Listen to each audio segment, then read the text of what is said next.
uLuka owayengugqirha, uLuka owayelilo negqirha.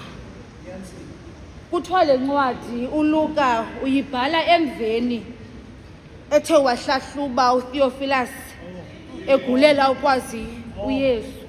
Ndaphela apho ndaqomba le ncwadi inzulu. Le vesi siyifumeneyo siyifumana emveni phaa ngaphezulu kuLuka 24 verse 1 to 12, apha kukho abantu abangoomama abaye baya engcwabeni likaYesu balifumana li-empty, ilitye liqengqiwe. Kuthiwa kwaze kwafika amadoda amabini anengubo ezibengezelayo. Ndaqomba inoba zii-angels ezi zifikileyo. Kuthiwa zathi ezi angels, yini na ukuba ophilileyo nimfune phakathi kwabafileyo. Kuthiwa abamama, they went back to the disciples to share this news kuba sifike ingcwaba li-empty, ilitye liqengqiwe. But kuthiwa ezi disciples zange bayikholelwe leyo into, ngoba kaloku singabantu nje sifuna ukukholwa ngokubona. Xa ndithethayo, xa ithetha ubrother Nhlabane andifuni yena, andifuna ukubona. Now apha la madoda amabini phaya 29 avela eJerusalem, mabini la madoda, indlela yabo iya eEmawusi. Kuthiwa la madoda amabini, omnye igama lakhe nguKleopa, omnye igama lakhe alichazwanga.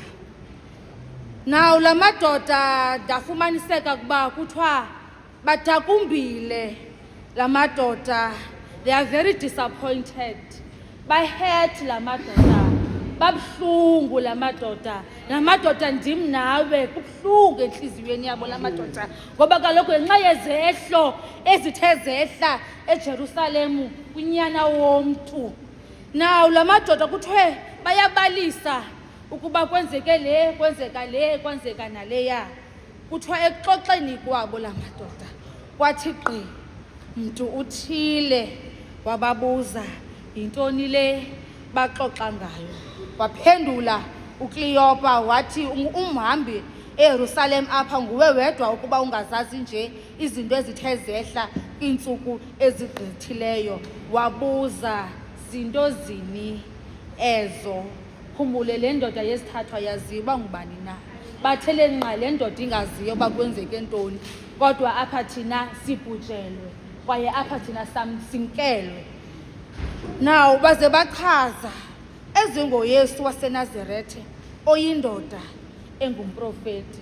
Ndaqonda uba inoba uThixo uYesu wachukunyiswa yilaa ntetho yabo, ngoba beye bathetha yokuba uYesu uyindoda yaseNazarethe kwaye engumprofeti. Now bathe besendleleni besahamba kunjalo, abasekho babini ke ngoku sebebathathu, yikho le ndoda badibene nabo endleleni. Kuthiwa xa besifika kule ndawo baya kuyo eEmawusi, kuthiwa athi la madoda, hlala nathi ngokuba kuza kuhlwa, nemini seyisangene. Kuthiwa naye le ndoda yesithathu wangena ukuba ahlale nabo. Now kuya bayafika eEmawusi. Ndanomfanekiso inoba bafika kudala luhambo olude, bayafika eEmawusi, nantsa itafile ikhona idekiwe, bathathu. Ndinepicture yafika le ndoda, nasi sisistranger udibene nasendleleni, siyafika kule ndawo wena uyaziyo, sithatha isonka.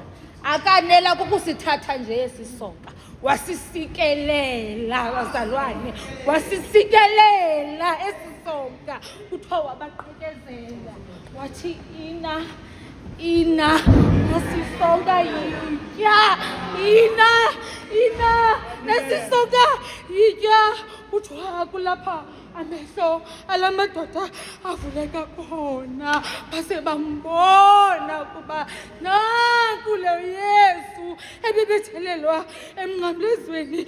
Nathi le ndoda besiyililela, nathi le ndoda inesilibhwatywa enelitye elingqengqiweyo. Kuthiwa azibuza la madoda, kambi intliziyo zethu ibingavuthinanga phakathi kwethu xa ebethetha nathi? Ngoba umoya kaThixo xa ithetha nawe khona into eyenzekayo. There has to be something eyenzekayo phakathi kwakho. Itsha mawuvuthe. Kuthiwa basuke ke la madoda ngalawo maxesha babuyela eYerusalem, bafumana balishumi elinanye bequkene ndawonye benabo. Now ndathi xa ndiyifunda le vesi ndakhankanya izinto ezintlanu. Ndizohlala phantsi mkhaya wam ndahlakanya into ezintlanu. Ndathi uThixo uhamba nathi even when we are discouraged. God is with us. Ngoba la madoda bebengenathemba, ithemba labo bezaba likhulula alikho, libethelelwe emnqamlezweni. Number 2, we may not always recognize God's work at first. Ngoba la madoda zange bambona uYesu uzisuka ukuba nguye. Ngamanye amaxesha uYesu usebenza ezimpilweni zethu singamboni. Yile nto kunyanzelekile kufuneka umbize uYesu, invite him. Ube ngala madoda uthi hlala nami noba kukubi. Invite Jesus in your life. Uthi Yesu hlala nam. Number 3, God speaks to us through his word. Kuthiwa while la madoda ayethetha intliziyo zabo zatshintsha. Ndathi mna ukufunda kwelizwi likaThixo lisinceda silazi icebo lakhe. Ngoba le ncwadi iphethe icebo, ngoba le ncwadi iphethe ithemba, ngoba le ncwadi iphethe inyaniso. Ndathi number 4, faith grows when we spend time with Jesus. La madoda zange athi yoyibona le ndoda ifikayo, zange bebendim bamgxothe uba yintoni usibuzayo, suka bheke lapha. La madoda bahamba naye, baphinda batya naye. Kwakulapho bakufuna khona bamrecognize. Prayer and devotion helps us grow closer to God. Thandaza, zinikele enkosini. Thathu number 5, ndizawuhlala phansi. Number 5, ndathi a true encounter with Jesus leads to sharing.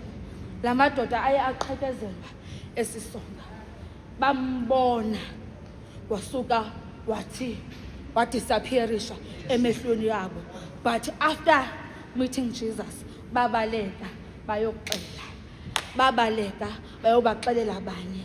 Now ndithi mna, when God changes us, we are encouraged to share his goodness. Xa uThixo ekuvelele, nika nomnye ithemba, ngelinye ilanga kuzawulunga. Nam ndandingaphangeli, ngelinye ilanga kuzawulunga. Usikole ndandingazifumani, ngelinye ilanga kuzawulunga.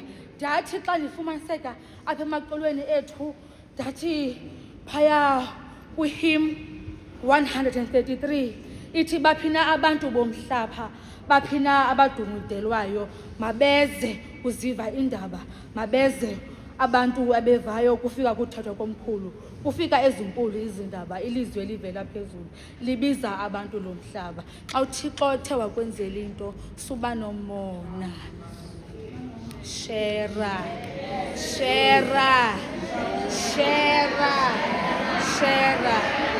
oku kufundwa. Thixo makasikelele ukushumayela nokuthethwa kwelizwi lakhe. UYesu Kristu Nkosi yethu. Amen.